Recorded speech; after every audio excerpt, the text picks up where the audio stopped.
நான் சந்தித்த இந்த சிவில் சர்வீஸ் இந்தியா ஃபுல்லாக எழுதுகிறவங்கள ஒரே போட்டியாளர் நான் தான். பிஏ எம்ஏ தமிழ் படித்து வந்தது நான் தான் முதல் மாணவன். அதுக்கு பின்னால் அது அப்படியே அது என்னுடைய அடையாளம் ஆயிடுச்சு. பாலகிருஷ்ணன்ற ஒரு சிறுவன், அவர் பள்ளி அல்லது கல்லூரிகள் இருக்கார். அவருக்கும் காமராஜருக்கும் என்ன தொடர்பு? என்னை பார்த்து ஐஏஎஸ் எழுதுன்னு முதல் சொன்னவர் பெருந்தலைவர் காமராஜர்.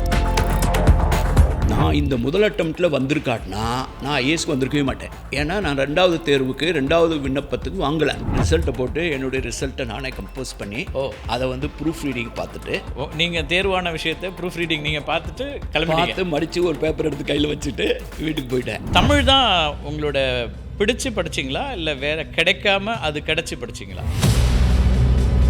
ரொம்ப ப்ரில்லியண்ட்டான ஒருத்தர் தான் வராங்க அப்படின்னு ஒரு பார்வை இருக்குது. இப்போ இதுக்கு ப்ரில்லியன்ஸ் தேவையா அல்லது ஃபோக்கஸ் அதிகமாக இருக்க வேண்டியிருக்கா, ஹார்ட் ஒர்க் தேவையாக இருக்கா? ஒருவேளை சிவில் சர்வீஸில் கிடைக்கலன்னா திரைக்கலைஞராக இருக்க வேண்டியது. சென்னையில் சினிமாவுக்கு வந்துடலான்ட்டு என்னை கூப்பிட்டு பாரதிராஜாட்ட திருப்பி என் வாழ்க்கையை திருப்பி ஒரு தடவை தொடங்கணும்னு சொன்னால் நான் குடிமைப்பணி தேர்வு தான் எழுதுவேன், இந்திய ஆட்சி பணிக்கு தான் வருவேன், இதே மாதிரி தான் வேலை பார்ப்பேன்.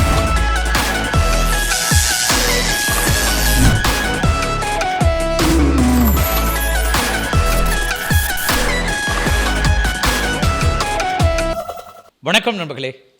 இன்றைக்கு நாம் சந்திக்க இருக்கிற விருந்தினர் ரொம்ப ஸ்பெஷல் அப்படின்னு சொல்லலாம். ஒரு ஐஏஎஸ் அதிகாரி, ஓய்வு பெற்ற ஐஏஎஸ் அதிகாரி. நாட்டில் நிறைய ஐஏஎஸ் அதிகாரிகள் இருக்கலாம். அவர்கிட்ட என்ன ஸ்பெஷல் அப்படின்னு கேட்டிங்கன்னா, முதலாக தமிழில் ஐஏஎஸ் தேர்வை எழுதினவர். 84 பேட்ச்சு. அது மட்டும் இல்லை, ஒரு அடையாளம் அது. அதுக்கு பிறகு அவருடைய நிர்வாகத்திறன் அப்படிங்கிறதுல ஒடிசா முதலமைச்சருடைய ஆலோசகராக இருந்து இப்போ தான் ஓய்வு பெற்றிருக்கிறாங்க. நியூஸ் 18 மகுடம் விருது அவருடைய தமிழ் பணிக்காக கொடுக்கப்பட்டிருக்கு. லைஃப் டைம் அச்சீவ்மெண்ட் அவார்டு அப்படி கொடுத்துருக்குறோம். இன்னும் பல விஷயங்கள் அவரை பற்றி சொல்லலாம். அவருடைய எழுத்து, பேச்சு அப்படின்னு அவர் போகாத மேடைகள், பார்க்காத இடங்கள் அப்படின்னு ஒன்றும் இல்லைன்னு சொல்லலாம். திரு பாலகிருஷ்ணன் அவர்கள் தான் இன்றைக்கி நம்மோட இணைகிறாரு. தமிழ் மொழியில் தேர்வு எழுதி கலிங்க மக்களுடைய மனங்களை வென்ற ஒரு அதிகாரி. சார் வணக்கம். வணக்கம் கார்த்திகை செல்வன். நிறைய பேசலாம் சார். பட் தொடங்குறது என்னென்னா, ஒரு ஐஏஎஸ் அதிகாரியாக ஆகணும் அப்படின்னு உங்களுக்கு எப்போ தோணுச்சு? எனக்கு தோன்றதுக்கு முன்னாலேயே மற்றவங்களுக்கு தான் தோணுச்சுன்னு எனக்கு தோணுது. ஏன்னா ஐஏஎஸ் போகணுன்னு திட்டமிடுற அளவுக்கு எனக்கு பின்னணியெலாம் கிடையாது. நான் இப்படி என்னை சுற்றி பார்த்தேன்னா நான் தான் எங்கள் குடும்பத்தில் என்னுடைய வட்டாரத்திலேயே முதல் பட்டதாரி. அப்படிங்கும்போது நீங்கள் செட்டிங் தி கோல் ரொம்ப வெரி ஹையாக வைக்கணுங்கன்னா ஒரு ரோல் மாடல்ஸ் உங்களை சுற்றி இருக்கணும். அப்போ என்னை பார்த்து ஐஏஎஸ் வந்துடுவேன் அப்படின்னு சொல்கிறதுக்கு யாராவது தேவைப்படும். வெளியிலேருந்து தான் அந்த வார்த்தை வந்தது. நான் வாழ்க்கையில் ரொம்ப எங்கேருந்து தொடங்குறீங்க? நத்தம் உங்களோட சொந்த ஊர். அங்கேருந்து படிப்பு எல்லாமே அங்கே தானே? ஆமாம், மதுரையில் கல்வி. நான் படித்தது எல்லாமே மதுரை தான். ஃபஸ்ட் ஸ்டாண்டர்ட்லேருந்து எம்ஏ வரைக்கும் மதுரையிலாம் படித்தேன். ஆனால் என்னை பார்த்து ஐஏஎஸ் எழுதுன்னு முதல் சொன்னவர் பெருந்தலைவர் காமராஜர். அது ரொம்ப சுவாரஸ்யமாக இருக்குது. எங்கே ஒரு பாலகிருஷ்ணன்ற ஒரு சிறுவன், அவர் பள்ளி அல்லது கல்லூரிகள் இருக்கார். அவருக்கும் காமராஜருக்கும் என்ன தொடர்பு? ஆமாம், நான் 10ஆம் வகுப்பு படிக்கும்போது ஒரு அரக்கால் ட்ரௌசர் போட்டிருக்க ஒரு சிறுவன் தான். ஆனால் அப்போயே எங்கள் அப்பா காங்கிரஸ் இயக்கத்தில் சேர்ந்தவர், காமராஜருடைய மிகப்பெரிய ஃபாலோவர். அந்த வகையில் நான் நாகர்கோவில் இடைத்தேர்தலிருந்தே நான் பொதுமேடையில் பேச ஆரம்பிச்சிருந்தேன். 73 திண்டுக்கல் இடைத்தேர்தல் அப்போ காமராஜரை நேரில் சந்தித்தேன். நான் பேசிக்கிருந்த ஒரு கூட்டத்து வழியாக அவர் காரில் அம்பாசிடரில் வந்தார். அவர் நான் பேசிக்கிட்டு இருக்க பார்த்து அவரை பார்த்து வீரவேசம் பார்த்தோம். அவருக்கு அவ்வளோ பெருசாக அவர் ரசிக்கலை. அவருக்கு இன்னும் இவ்வளோ சின்ன பையன் ஏன் இப்போ பேசுகிறான்ட்டு. எங்கே போகணுன்னு என்னை வண்டியில் கூப்பிட்டாரு. எனக்கு கார் கொடுத்துருக்காங்கன்னு சொன்னேன். அப்போ பழநெடுமாறன் அங்கே மதுரையில் இருந்தார். அவருன்ட்டு உடனே அவர் வண்டியில் கூப்பிட்டு போய் என்னை திட்டுனார். என்னது 11:30 மணிக்கு இந்த மாதிரிலாம் அரசியல் பண்ண வேண்டியதில்லை அப்படின்னு சொன்னவர். என்னென்ன சேர்ந்து தெரில. நீ நல்லா படிக்கும்போது அரசியல் மேடை பேச ஆரம்பிச்சிட்டிங்க? ஆமாம், நான் கிட்டத்தட்ட 9வது வயசுலேருந்து 9-10 வயசுலேருந்தே பேசுகிறேன். அப்போ அது ஏற்கனவே ஒரு 3-4 வருஷம் இருந்தது. அவர் என்னை அந்த ஒரு நைட்டு ஒரு 11 மணி இருக்கும், மாணிக்கம்பட்டியிலேருந்து அலங்காநல்லூர் போகிற பாதையில் அவர் பேசி என்னை நிறுத்தி சத்தம் போட்டு திட்டி ஐஏஎஸ் எழுது கலெக்டர் ஆகுங்கிற வார்த்தையை சொல்லிட்டு போயிட்டார். அதுக்கு பின்னால் மற்ற பார்த்தவங்களும் சொல்லியிருக்காங்க. நான் தினமணியில் வேலை பார்க்கும்போது என்னை பார்க்குறவங்களும் பொதுவாக இடையில யாராவது சொல்லுவாங்க, நீங்கள் ஐஏஎஸ் எழுதினா நல்லாயிருக்கும் வந்துடுவீங்கலாம் சொல்லுவாங்க. அப்புறம் தான் நான் எனக்கே சீரியஸாக என்ன பார்த்தவங்களாம் அப்படி சொல்கிறாங்கன்னு தான் நான் இது ஒரே அட்டம்ப்ட் தான். நான் வேறு எந்த தேர்வுமே நான் எழுதுனதே கிடையாது. ஐஏஎஸ் பற்றி நீங்கள் யோசிக்கிறதுக்கு முன்னாடி மற்றவங்க உங்களை சுற்றி இருந்தவங்கெல்லாம் உங்களை யோசிக்க வச்சுருக்காங்க. அதுதான் எனக்கு வியப்பாக இருக்குது. தமிழ் தான் உங்களோட பிடிச்சி படிச்சிங்களா இல்லை வேறு கிடைக்காம அது கிடச்சி படிச்சிங்களா? வேறு நிறைய கிடச்சிட்டு அதுக்கு போகாமல் இதுக்கு படித்தேன். நான் அடிக்கடி கூறியது குரலில் ஒன்றும் பிழையே கிடையாது. என்னுடைய சிறகுக்குள் வானத்தில் நான் அப்படிங்கிற நூலில் வந்து வலியுறுத்துறே வந்து பிடித்ததை விடாதீர்கள், பிடிக்காததை தொடாதீர்கள்னு. எனக்கு தமிழ் ரொம்ப பிடிக்கும். அதில் தான் நான் சிறந்து விளங்குவேன். எல்லா பேச்சு போட்டியிலும் முதல் பரிசு வாங்குவேன். அப்போ எதில் முதல்வனாக இருக்கணும் அப்படின்னு எனக்கு கைத்தட்டு ரொம்ப பிடிக்கும். அதில் ஒரு ரசனை, நான் அதெல்லாம் ஜெயிப்பேன்னு தோணுது. மீதி எனக்கு கணக்கு வராது. அதனால் வந்து எனக்கு வராத செய்கிறதுல எனக்கு விருப்பம் இல்லை. அப்போ எது நல்லா பிடிச்சிருக்கோ அதில் தான் வர முடியும்னு நான் நம்பினேன். அதனால தான் தமிழ் இலக்கியம் சேர்ந்தேன். சுற்றி இருக்கவங்களாம் பயங்கர அதை விமர்சிப்பாங்க. நான் என்னுடைய எம்ஏ ரிசல்ட் வர்றதுக்கு 30 நாளைக்கு முன்னாலே நான் வேலையில் சேர்ந்துட்டேன். ஒரு பத்திரிக்கையாளராக சேர்ந்துட்டேன். முதல் பணி தினமணியா? மதுரை தினமணியில் நான் வந்து உதவி ஆசிரியராக சேர்ந்தேன். 4 வருஷம் சீனியர் சப் எடிட்டராக இருந்து அங்கேருந்து நேரடியாகவே ஐஏஎஸ் போய்ட்டேன். பத்திரிக்கையாளராக தான் வாழ்க்கையை தொடங்கியிருக்கீங்க. ஆமாம். ஓகே. அங்கேருந்து எங்கே இந்த ஐஏஎஸ் எக்ஸாம்ஸ் எழுதுகிறப்ப எனக்கு பல பேருக்கு உங்களோட இருந்தவங்களுக்கே தெரியாது நீங்கள் வந்து சிவில் சர்வீஸ் எக்ஸாம் எழுதியிருக்கீங்கன்னு சொல்லி. ஆமாம் இல்லையா? ஆமாம். அது நான் வந்து என்னுடைய பணிச்சூழல் வந்து அதை சொல்லி அதுக்காக விடுமுறை வாங்குறதுக்கான வாய்ப்பெல்லாம் கிடையாது. ரெண்டு வந்து அதனால் நான் வந்து இது ஒரு மௌனமாக, ரகசியம்னு சொல்ல முடியாது, மௌனமாக இதை பற்றி பெருசாக பேசிக்கிறாம. இன்னும் சொல்லப்போனால் இது மட்டும்தான், ப்ரிலிம்ஸ் மட்டும்தான் மதுரையில் எழுத முடியும். மெயின்ஸ் வந்து நீங்கள் சென்னையில் தான் வரணும். நான் 10 பரீட்சை எழுதுறதுக்கு 5 முறை வந்துட்டு போனேன். இங்கேருந்து ட்ரெயினில் வருவேன், திருப்பி எழுதுவேன், இங்கே குளிச்சுட்டு போய் பரீட்சை எழுதுவேன், திருப்பி போய் வேலை பார்ப்பேன். அது மாதிரி விடுமுறையே எடுக்காமல் தனியாக பயிற்சியெலாம் அதை எடுத்துக்கல. 84 பேட்ச் இல்லையா நீங்கள்? 1984. 79லேயே தமிழில் எழுதலாங்கிறது அறிமுகப்படுத்திட்டாங்க. ஐஏஎஸ் தேர்வு தமிழ் எழுதலான்னு. ஆனால் அதுக்கு பிறகு முதல் நபராக நீங்கள் தான் தமிழ் எழுதி ஐஏஎஸ் கிளியர் பண்ணுறீங்க. ஆமாம். 79 வந்து எல்லா தாள்களையும் தமிழில் எழுத, அந்த அவங்கவுங்க மொழிகளில், இந்த ஷெட்யூல் அரசியல் சாசனத்தில் இருக்கிற மொழிகளில் அதே நேர்காணல் கூட பண்ணலாங்கிற உரிமை வந்து 79 வந்தது. அதுக்கு முன்னால் வந்து சில பேப்பர் வந்து இந்த மாதிரியான அந்த மாநில மொழி பேப்பர் இதெல்லாம் இருந்தது. 79 தான் முழு உரிமை கிடைச்சது. அதுக்கு பின்னால் யாரும் முயற்சி செஞ்சாங்களான்னு எனக்கு தெரியல. நான் வந்து பொதுவெளியில் வந்து நான் வந்தப்போ தான் அதில் தமிழில் எழுதுறாங்கிறதுக்கு அப்பாற்பட்டு வந்து பிஏ எம்ஏ தமிழ் படித்து வந்தது நான் தான் முதல் மாணவன். அதுக்கு பின்னால் அது அப்படியே அது என்னுடைய அடையாளம் ஆயிடுச்சு. அந்த அடையாளம் மாறிடக்கூடாதுன்னு தான் நான் வந்து வேறு எதுவும் அதுக்கு பின்னாலையும் படிக்கலை. ஓகே. தமிழ் தான் உங்கள் அடையாளம். அது இப்போ வரைக்கும் அதுதான் இருக்குது. அதில் ஆகச்சிறந்த ஆளுமையாக மாறிட்டீங்க. அது அந்த தொடங்கும் போது அது வருமானு தெரிஞ்சிருக்காது. ஆனால் பிடிச்சதை நீங்கள் தொடங்குனீங்கன்றிருக்கு. அந்த தேர்வு முடிவு வருதில்ல, ஐஏஎஸில் நீங்கள் வந்து யூ காட் செலக்டட் அப்படிங்கிற அந்த தருணம் ரீகால் பண்ணுங்களேன். அப்போ எங்கே இருந்தீங்க? அப்போ வந்து அது ஒரு வெள்ளிக்கிழமை, மே 20 நினைக்கிறேன். ஒரு வெள்ளிக்கிழமை எனக்கு வந்து எப்போயுமே தினமணியில் வந்து வாரத்துக்கு ஒரு நாள் வந்து நைட் ஷிஃப்ட் வரும். அதாவது சிட்டி எடிஷன் வர்றதே இரவு 9 மணிக்கு தான் வந்து டியூட்டியில் ஜாயின் பண்ணுவான். காலையில் 4:30 5க்கு ஃபஸ்ட்டு பிரிண்ட் பார்த்துட்டு எல்லாம் ப்ரூஃப்லாம் பார்த்துட்டு சிட்டி எடிஷன் சிட்டி பேஜ் மட்டும் ஹேண்டில் பண்ணிட்டு போயிடுவோம். ரொம்ப இம்பார்ட்டண்ட்டாக தான் ஃபஸ்ட் பேஜ் ஓப்பன் பண்ணுவோம். நானே 2 தடவை ஓப்பன் பண்ணியிருக்கேன், முக்கியமான ரீகன் சூடப்பட்ட அந்த மாதிரி விஷயங்களில். அப்போ அன்னைக்கு வெள்ளிக்கிழமை கிட்டத்தட்ட ரிசல்ட் வரும்னு தெரியும். இந்த தேதியில் தான் யூபிஎஸ்சி ரிசல்ட் வரப்போ தெரியும். தேவைப்பட்டால் சாக்லேட்லாம் வாங்கி கொடுக்குறதுக்கு வீட்லேயும் பணம் வாங்கிட்டு தான் வந்து தயாராக உட்காந்துருக்கேன். ஆனால் நான் வந்து நுழைஞ்சு அப்போ தான் டெலிபிரிண்டர், அப்போல்லாம் இந்த மாதிரி கம்ப்யூட்டர் இன்டர்நெட்லாம் கிடையாது. டெலிபிரிண்டர் யூஎன்ஐ பிடிஐ டெலிபிரிண்டர்லாம் வரும். ரிசல்ட்ஸ் வர ஆரம்பிச்சது. யார் வந்து ஆல் இந்தியா முதன்மை பெற்றது, பெண்களில் யார் முதன்மை பெற்றதுன்னு வந்தது. நான் பக்கத்தில் போய் ஒன்றா எடுத்து பார்த்தேன். அப்புறம் திடீர்னு வந்து ஒவ்வொன்றா டைப் ஆகும். அதில் அந்த பிடிஐ ஈவனில் டைப் ஆகும்போது ஆர்னு வரும்போது நம்மளாக இருக்குமோன்னு நினப்பேன். .பின்னு வரும்போது ஆர் பாலகிருஷ்ணனான்னு நினப்பேன். அது வந்து பல்வந்த் சிங் வேறு ஏதாவது ஆயிரும். சரி, நான் பார்த்தேன் கொஞ்ச நேரம். அப்போ இந்த மாதிரிலாம் நம்ம உணர்ச்சி வசப்பட்டு பார்க்கக்கூடாது, இது என்னை பொறுத்தவரையில் இன்னொரு செய்தி அப்படின்னு சொல்லிட்டு அவங்க கிழிச்சு எடுத்து மடித்து வைக்கிட்டோம். அப்போ நியூஸ் எழுதும்போது பார்த்துக்கலான்ட்டு என்னையவே நான் கண்ட்ரோல் பண்ணிட்டேன். அதை வந்து எல்லாம் அடுக்கி வச்சதுக்குனால நான் கண் சிகிச்சை முகாம், இலவச மருத்துவ சிகிச்சை முகாம், அப்புறம் ரோடு ஆக்சிடென்ட், இந்த செய்தியெல்லாம் எழுதிட்டு இது எந்த வரிசையில் வச்சுருக்காங்களோ, இந்த ரிசல்ட்டை மடித்து வச்சுருக்காங்களோ அந்த வரிசையில் தான் பார்க்கணும் முடிவு பண்ணியிருந்தேன். சரி, அந்த வரிசையில் பார்த்துட்டு வரும்போது என் பேரை பார்த்தேன். ஓகே இருந்தது. அப்புறம் அன்றைக்கி ஃபுல் பேஜ் இந்த ரிசல்ட்டை போட்டோம். ரிசல்ட்டை போட்டு என்னுடைய ரிசல்ட்டை நானே கம்போஸ் பண்ணி அதை வந்து ப்ரூஃப் ரீடிங் பார்த்துட்டு எல்லோரும் ஸ்டாஃபுக்கெல்லாம் வந்து ஒரு அங்கெல்லாம் பன்னு, இந்த பால் பன்னு, இந்த மாதிரி டீ எல்லாம் வாங்கி கொடுப்பான். நான் வந்து எல்லாருக்கும் ஹோஸ்ட் பண்ணேன். உடனே அவங்களுக்கு வந்து எதுக்கு திடீர்னு சார் வந்து யாருக்கும் தெரியாது, யாருக்குமே தெரியும், சொல்லவும் இல்லை. யாருக்கு வந்து பால் பன்னெல்லாம் வாங்கி கொடுக்குறாருன்ட்டு. இங்கே சென்னையிலையா மதுரையிலையா? மதுரையில். அவங்க என்னோடய ஸ்டாஃப்லாம் நினச்சிருந்தது எனக்கு ஏதோ திருமணம் நிச்சயிக்கப்பட்டிருக்கு, சாருக்கு ஏதோ மேரேஜ், ஏதோ ஒரு விஷயம் இருக்குது, எல்லாருக்கும் பன்னு பால்லாம் வாங்கி கொடுக்குறாருன்ட்டு. அப்பயும் நான் சொல்லலை. ஓகே, நான் வந்து மடித்து என்னுடைய ரிசல்ட்டை நானே வச்சு வீட்டுக்கு போயிட்டேன். நீங்கள் தேர்வான விஷயத்தை ப்ரூஃப் ரீடிங் நீங்கள் பார்த்துட்டு கிளம்பி மடித்து ஒரு பேப்பர் எடுத்து கையில் வச்சுட்டு வீட்டுக்கு போயிட்டேன். மறுநாள் லீவு. அதுக்கு அடுத்த நான் நாள் தெரியாது கூட இருக்கவங்களுக்கு. யாருக்குமே தெரியாது. சனிக்கிழமை லீவு, ஞாயிற்றுக்கிழமை திருப்பி வர்றேன். எனக்கு ஒருத்தர் பார்த்தவர் வந்து என் பேரை பார்த்தவர் R Balakrishnan IAS sub editor தினமணின்னு போட்டு ஒரு தந்தியை கொடுத்து விட்டார். வாழ்த்து தந்தி. வாழ்த்து சொல்லி. ஆமாம், வாழ்த்து சொல்லி. இவங்க பார்த்துட்டு ஆமாம் ஆஃபீஸில் இவங்க பார்த்துட்டு எடிட்டோரியலில் பார்த்துட்டு, பாலகிருஷ்ணன் உங்கள் ஃப்ரெண்ட்ஸோடைய லந்துக்கு அளவே இல்லையா இப்படியா சொல்லுது பாருங்க, ஆர் பாலகிருஷ்ணன் ஐஏஎஸ்ன்னு போட்டிருக்காங்க அப்படின்னாங்க. நான் சொன்னேன் உண்மையை தானே சார் போட்டிருக்காங்க.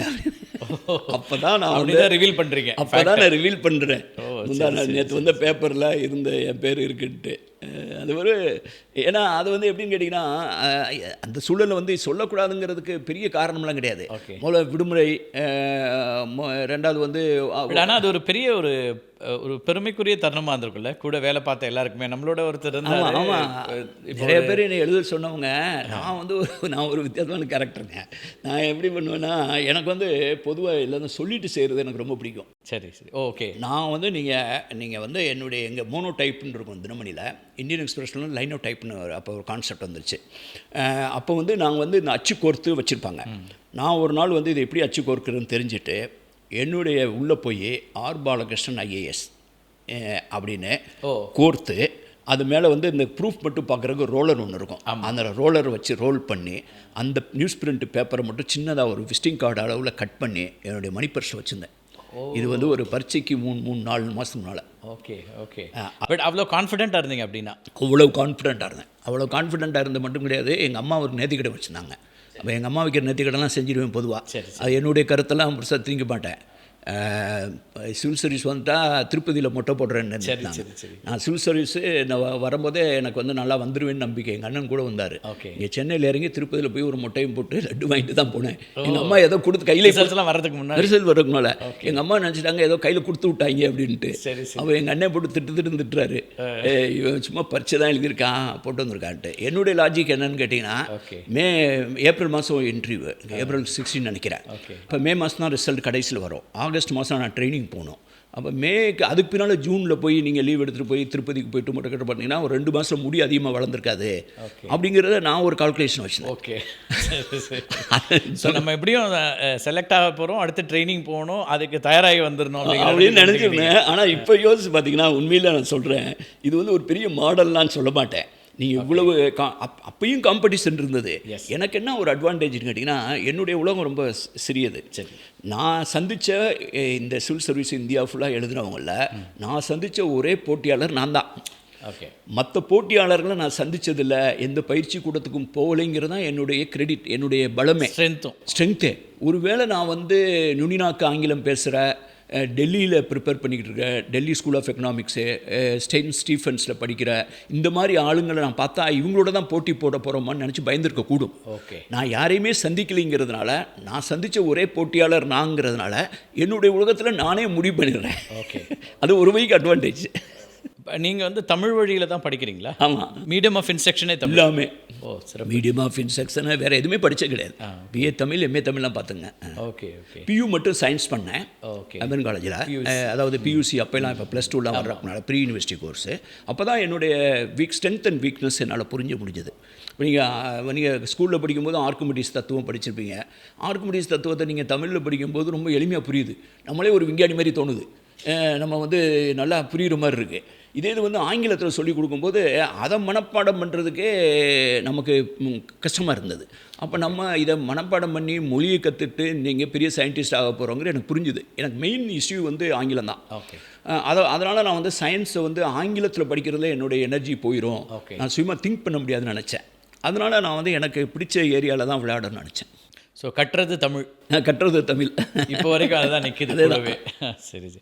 ஐஏஎஸ் தேர்வுக்கு இன்றைக்கி இருக்கக்கூடிய சூழல் நிறைய மாறி இருக்குது. நான் மாற்றங்கள் இன்றைக்கி இருக்கக்கூடிய சூழல்லாம் புரிஞ்சுக்கிறோம். ஆனால் அதுக்குன்னு என்ன முயற்சி அல்லது பயிற்சி எடுத்தீங்க? உங்கள் காலகட்டத்திலேருந்தே எடுத்துக்கலாம். அதாவது ஒரு எக்ஸம்ஷனலி ஒரு பர்ஃபார்ம் பண்ணக்கூடிய ஒருத்தர் தான் வருவாங்க, ரொம்ப ப்ரில்லியண்ட்டான ஒருத்தர் தான் வராங்க அப்படின்னு ஒரு பார்வை இருக்குது. இப்போ இதுக்கு ப்ரில்லியன்ஸ் தேவையா அல்லது ஃபோக்கஸ் அதிகமாக இருக்க வேண்டியிருக்கா, ஹார்ட் ஒர்க் தேவையாக இருக்கா, சிவில் சர்வீஸ் எக்ஸாம்ஸை அப்ரோச் பண்ணுறதுக்கு எது தேவையாக இருக்குது, எந்த வயசுலேருந்து ரெடி ஆனால் நல்லாயிருக்கும்னு நினைக்கிறேன்? நான் இது ஒரு காம்பினேஷன் ஆஃப் ஆல் நினைக்கிறேன். நீங்கள் வந்து பொதுவாக ஜெயிச்சு வந்ததுக்குனால வந்து ஒரு சூத்திரம் மாதிரி, ஒரு ஃபார்முலா மாதிரி யாரும் இன்னொரு ஃபார்முலா மாதிரி சொல்கிறத நான் பொதுவாக நானே ஆதரிக்க மாட்டேன். ஏன்னா அப்படி ஒரு ஃபார்முலா இல்லைங்கிறதான் உண்மை. ஆனால் நீங்கள் சொன்ன எல்லாருடைய காம்பினேஷன் ஆஃப் ஃபேக்டர் தேவைப்படுது. கட்டாயம் ஒருத்தன் வந்து அர்ப்பணிப்பு இல்லாமல், ஒரு கடின உழைப்பு இல்லாமல், ஒரு ஃபோக்கஸ் இல்லாமல் வந்திருக்கவே முடியாது ஒரு இந்த மாதிரி காம்படிஷன் அதிகமாக இருக்கிற இடத்துல. ஆனால் இது இப்படி தான். இப்போ இன்றைக்கி தேதிக்கு பாருங்கள், சம்மந்தமே இல்லாத பின்னணியிலேருந்து வருவாங்க. எந்த விதமான பயிற்சியும் இல்லாமல் கிராமங்கள்லேருந்து வர்றாங்க. அப்போ வெற்றி பெறவங்க வெற்றி பெற்றுட்டு தான் இருக்காங்க. அப்படி இப்படின்னு ஒரு ஃபார்முலா இருந்தால் அந்த ஃபார்முலா அப்படியே வந்துடுவாங்கல்ல. அப்போ அவங்கவுங்க ஃபார்முலா. ஆனால் இதெல்லாம் சேர்ந்து மொத்தத்தில் ஒரு இம்பார்ட்டன்ட் ஃபேக்டர்ஸ்னு எடுத்துக்கலாம். ஃபார் எக்ஸாம்பிள், நான் எழுதுறேன்னா, தமிழில் எழுதுறேன்னா எனக்கு என்ன பெரிய சேலஞ்ச். அப்போ வந்து நான் ஆங்கிலத்தில் படிக்கிறத நான் ஜென்ரல் ஸ்டடீஸையும் தமிழில் எழுதணும். நான் சயின்ஸ் சப்ஜெக்டையும் எழுதணும். ஃபிசிக்ஸ், கெமிஸ்ட்ரி, ஜுவாலஜி, பாட்டனி, இந்த மாதிரி ஜியாகிரஃபி, இந்த மாதிரி மெட்டீரியல்லாம் நான் ஆங்கிலத்தில் படித்து தமிழில் புரிஞ்சு தமிழில் எழுதணும். அப்போ சில நேரங்களில் தமிழில் சிறந்த நூல்கள் இருக்காது. அப்போ தமிழ்நாடு பாடநூல் நிறுவனம் நூல் வந்து எனக்கு அப்போ உதவியாக இருந்தது. அப்போ சில நேரங்களில் வந்து என்னென்னு கேட்டிங்கன்னா, இந்த ஆங்கில சொல்லுக்கு, இந்த கிளாசரி ஆஃப் டேர்ம்ங்கிறோம்ல, கலை சொல்லுக்கு என்ன தமிழ் பயன்படுத்தணும் அப்படிங்கிறது பெரிய சிக்கல் வரும்.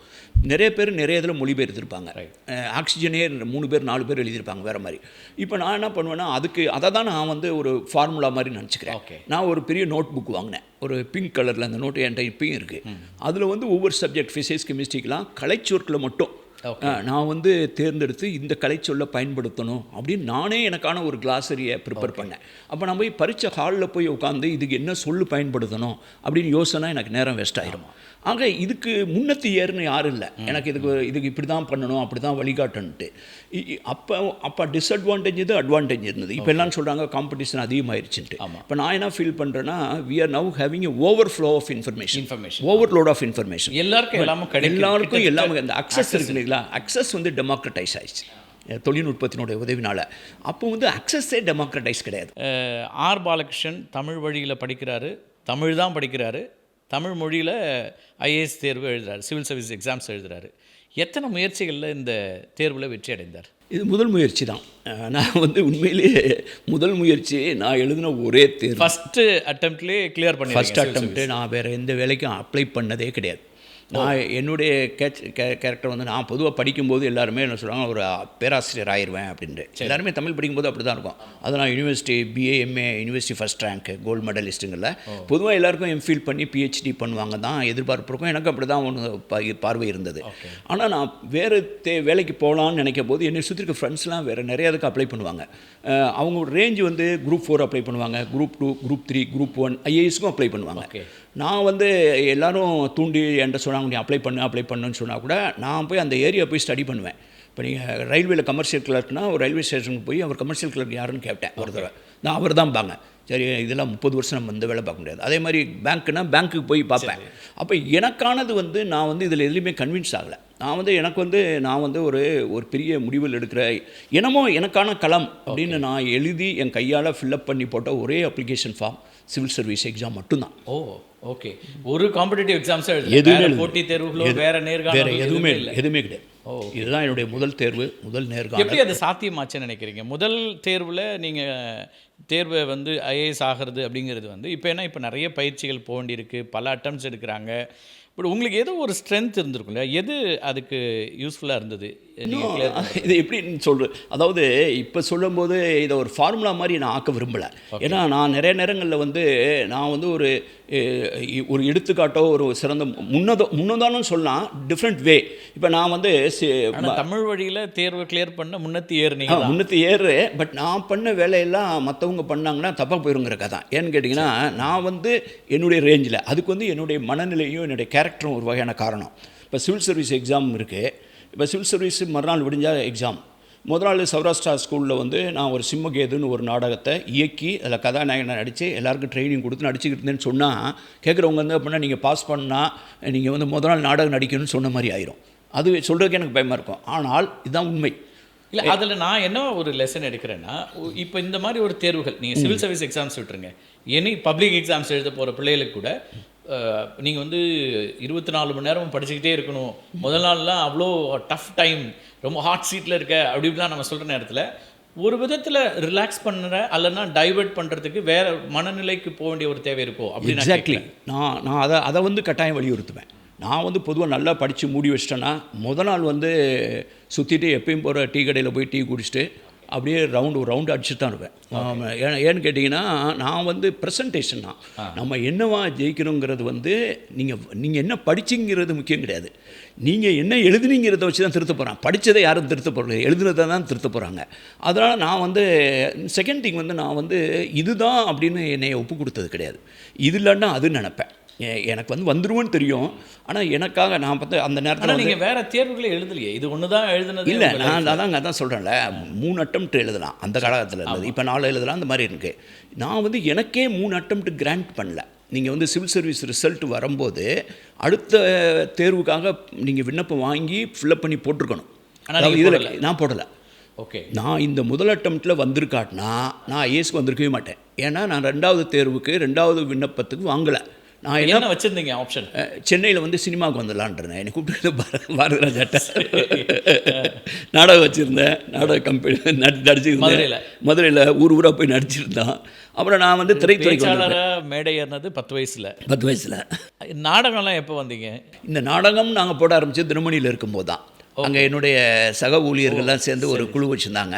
நாங்கள் அதையே வச்சுட்டு பொருட்காட்சியெல்லாம் போய் நடிப்போம். அரசு பொருட்காட்சியெல்லாம் போய் நடிப்போம். நாடக நடிகராகவும் இருந்திருக்கீங்க. எழுத்தாளர், பேச்சாளர், நாடக நடிகர். தமிழ்நாடு அமைச்சூர் நாடக நடிகனுடைய துணைத் தலைவராக இருந்தது. துணைத் தலைவராக இருந்தீங்களா? ஒருவேளை சிவில் சர்வீஸில் கிடைக்கலன்னா திரைக்கலைஞராக இருக்க வேண்டியது. இயக்குனராகவோ துணை இயக்குனராகவோ நல்லா பண்ணியிருப்பேன். பாரதிராஜா உங்களை கூப்பிட்டுருக்காரு. ஆமாம் நான் அவருடைய என்னுடைய நண்பர். அதுக்கு பின்னாலேயும் இந்திய ஆட்சிப்பணி கேட்குறேன்னா திரு ஞான ராஜசேகரன் போன்ற ஐஏஎஸ் அதிகாரிகளாக இருந்தவங்க திரைப்படங்களை இயக்கிறதுக்கும் வந்தாங்க. வேறு எந்த காலகட்டத்திலையுமே அப்படி உங்களுக்கு தோணலையா திரு பாலகிருஷ்ணனுக்கு ஐஏஎஸ் ஆன பிறகு?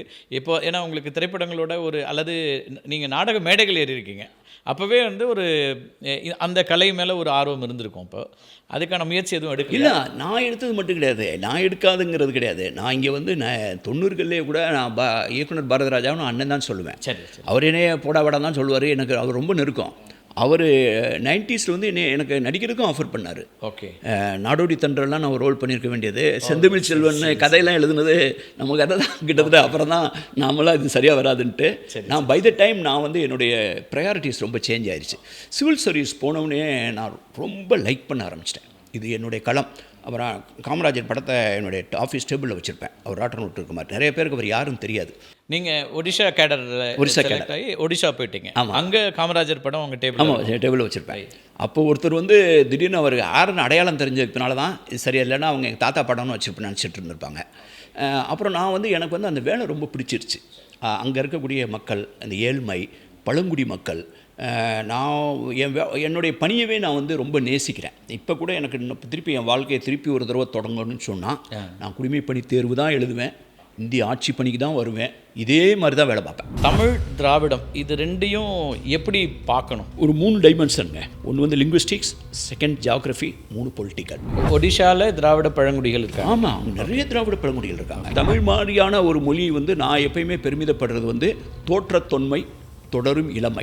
அப்போதே நம்ம வந்து ஒரு பெண்கள் படித்து புலமை பெற்று மன்னர்களுக்கு ஆலோசனை சொல்லக்கூடிய இடத்துல இருந்திருக்கிறாங்க. அதுக்கு பிறகு ஒரு நீண்ட இடைவெளிக்கு பிறகு நம்ம இப்போ தான் முதல் தலைமுறையாக நாங்கள் வர்றோம்னு சொல்லக்கூடிய ஒரு இடம் வருதுன்னா இடையில் என்ன நடந்துச்சு? கார்த்தி, இது உண்மையாக அருமையான கேள்வி. சொல்கிறாங்க நடுவில் கொஞ்சம் பக்கத்தை காணும். அதான் உண்மையிலே.